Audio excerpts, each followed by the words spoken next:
Justinas iš Klaipėdos, nors geriau pagalvojus iš visos Lietuvos.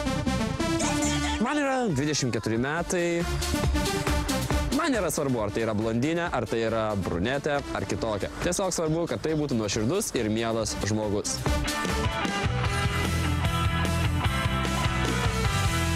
Aš Irena, aš du vardus turiu, Irena ir Kovienė Audelė.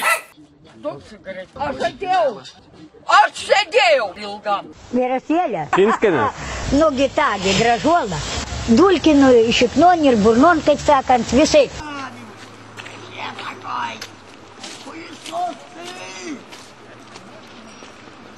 Tai Dievo išklausysiu tave ir parodysiu tau didelių bei nesuvokimų dalykų, apie kuriuos nieko nežinai.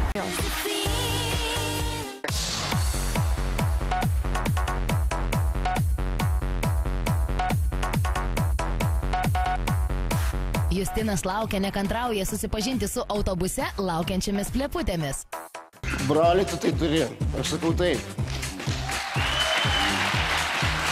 Atsitikimą. Vaikinai virpa iš jaudulio. Su kuo jiems teks susitikti?